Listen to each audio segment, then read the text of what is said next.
Hace poco más de un año tuvimos el primer teaser de esta película de la que todo mundo, y me refiero a absolutamente todo el mundo, literalmente la crítica y el fandom por primera vez están de acuerdo en una película adaptada de un cómic. Y créanme que esa categoría es algo muy inacertado para referirse al producto que la Warner Bros. Destinó en las capaces manos de Todd Phillips con Joaquin Phoenix, esta vez sí lo dije bien, para recordarnos una maravillosa realidad, que el Joker es solo un personaje prestado de un medio más culto y profundo que la propaganda política de la Segunda Guerra Mundial, que eran los cómics americanos a principios de los años 40. En los últimos años hemos tenido un incremento representativo de adaptaciones de cómics en la pantalla grande, como producto de la moda que logró imponer Disney a nivel mundial tras su macroproyecto del universo cinematográfico de Marvel y la fundación de Marvel Studios. Eso hizo que, a diferencia de las demás épocas de la historia de la cinematografía, el subgénero más popular giraría en torno a adaptaciones de material previamente producido en páginas impresas, del que ya existía un nicho de fans específico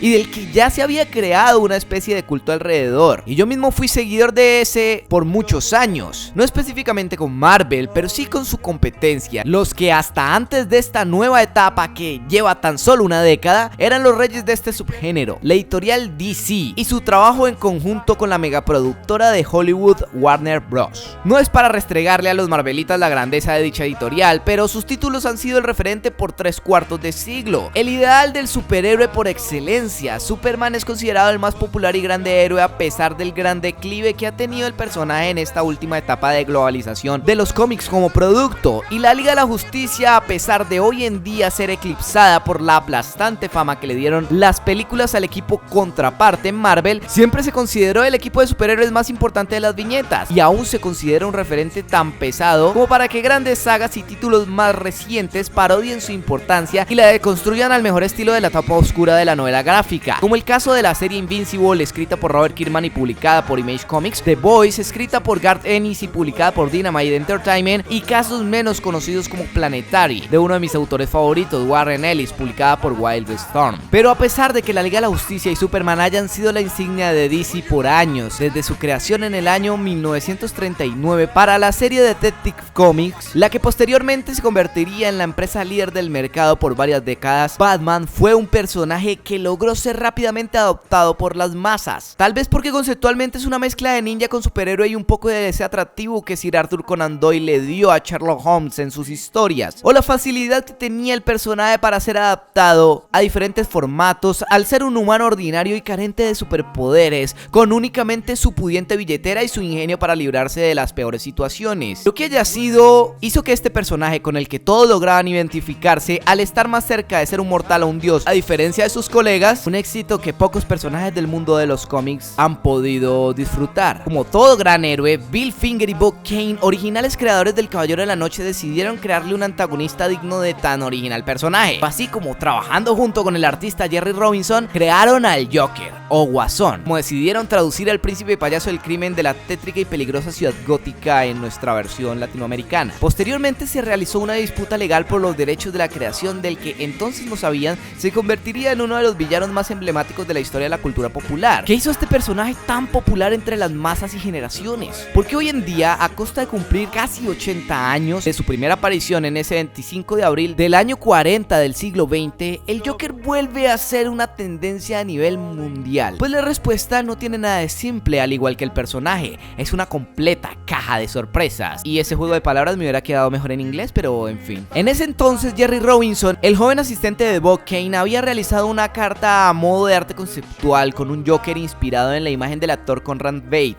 en su personificación de Gwynplaine, un hombre con la cara desfigurada en la adaptación cinematográfica de 1928 del Hombre que Ríe. Robinson y Kane disputaron la creación del personaje porque desde la creación de Batman, Kane asegura que tenía en proceso de diseño la creación de un archienemigo para el hombre murciélago que distaba bastante de los típicos gángsters de los años 30, algo más exótico y que pudiera equipararse a lo que significaba y representaba interpretaba el profesor Moriarty en las historias de las novelas de Sherlock Holmes. Pero la disputa legal no es lo importante aquí, lo realmente importante son los referentes en la creación de un psicópata y oscuro personaje que posteriormente fue censurado y caricaturizado en los años 50 por la regulación del código de autoridad de los cómics, pero en los años 70 y sobre todo los 80 fue el antagonista de las más importantes historias que originaron la llamada Edad Oscura de los cómics y le dieron nacimiento al concepto ya hoy normalizado de novela gráfica, aquellos productos artísticos maduros y complejos de alta calidad que fueron pensados como novelas contadas a través de imágenes impresas y no solo infantiles que entretenían a un nicho de entre 10 y 16 años de lectores estadounidenses. The Killing Joke y Arkham Asylum son solo unos ejemplos, con Alan Moore y Grant Morrison a la cabeza respectivamente. El Joker así pasó de ser solo el alivio cómico de las historias del Caballero Oscuro a ser el orquestador desquiciado de tragedias que marcarían a Batman y la historia del cómic para siempre,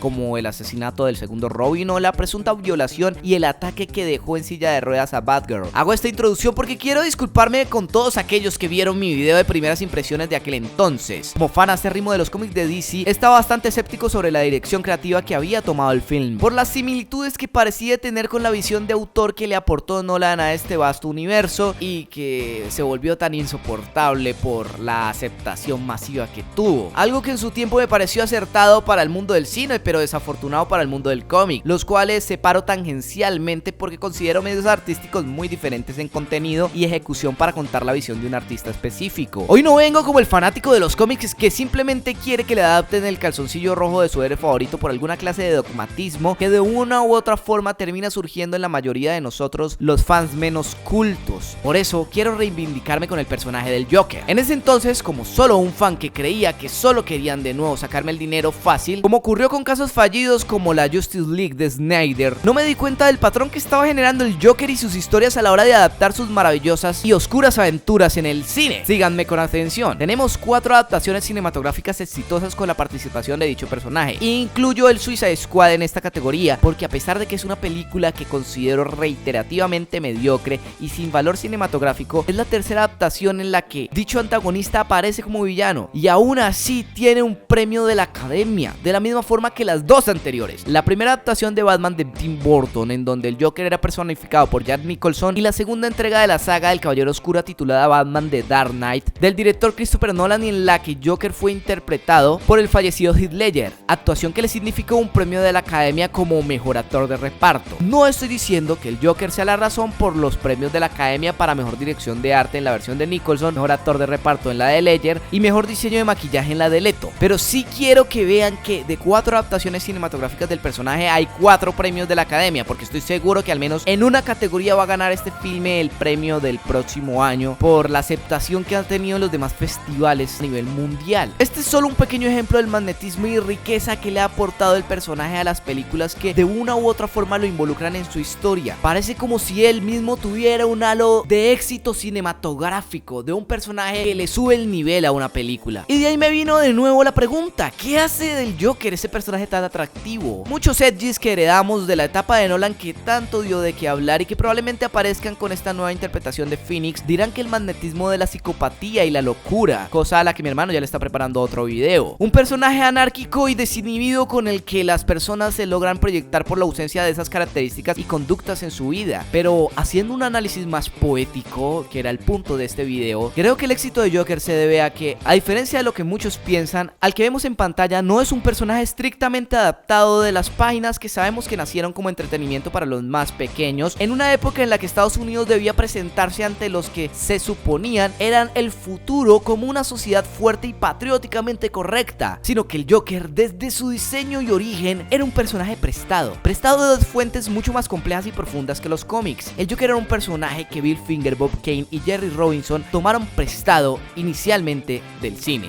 Desde su concepto gráfico, con ese primer referente que Jerry Robinson le dio a su característico naipe que continuaría siendo su emblema hasta el día de hoy en los cómics, el personaje del que tomó su característica insignia fue la versión del director alemán representante de la corriente expresionista Paul Leni, del protagonista de esa adaptación de El hombre que ríe. Para aquellos que no estén muy familiarizados con la corriente expresionista alemana en las diferentes bellas artes, esta fue una de las más oscuras corrientes de arte moderno que surgieron como respuesta a los hilos del estilo clásico. El diseño de producción en esta que nos compete, por ejemplo, el maquillaje e interpretación de Conrad Veidt como Gwynplaine, el hijo de Lord Clan Charlie, quien en la historia es desfigurado con un rostro permanentemente sonriente, de ahí el nombre El hombre que ríe, en el que solo se reflejan unas terribles muecas de horror muy dolorosas cuando el protagonista quiere demostrar un sentimiento diferente. Nos dice mucho de la naturaleza sonriente del diseño del Joker, y que la idea de una sonrisa postiza frente a una sociedad plástica que metaforizaba esa historia con la aristocracia inglesa del siglo XVII no es una idea tan desarticulada y novedosa como podríamos pensar por la nueva adaptación de este año de Phillips. Era un rumbo que innegablemente tomaría este personaje al momento que un director y guionista quisiera explotar una faceta más humana y deconstructiva, sobre todo después del éxito de la versión sádica pero hipnótica de la dupla Nolan-Goyer, que demostraron que no necesariamente teníamos que apegarnos a las páginas impresas porque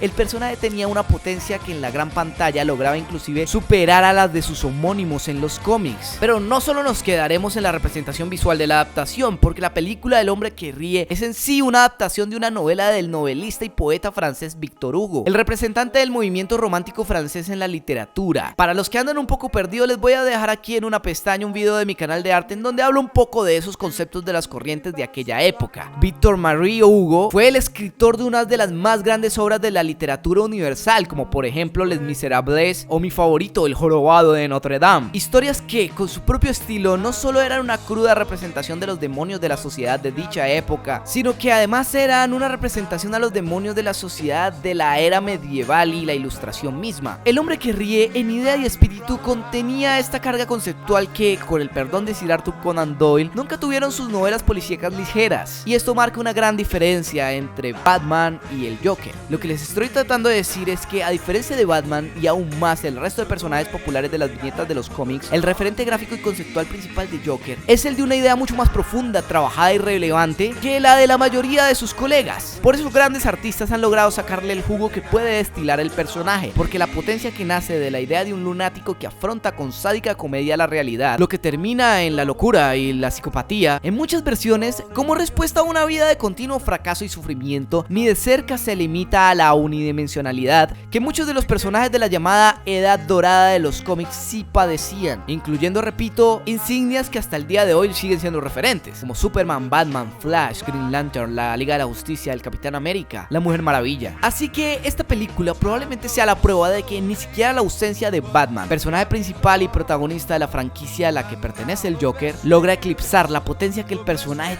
tiene para la gran pantalla, porque a diferencia del hombre murciélago, su origen fue esa misma y está retornando a la casa donde siempre perteneció.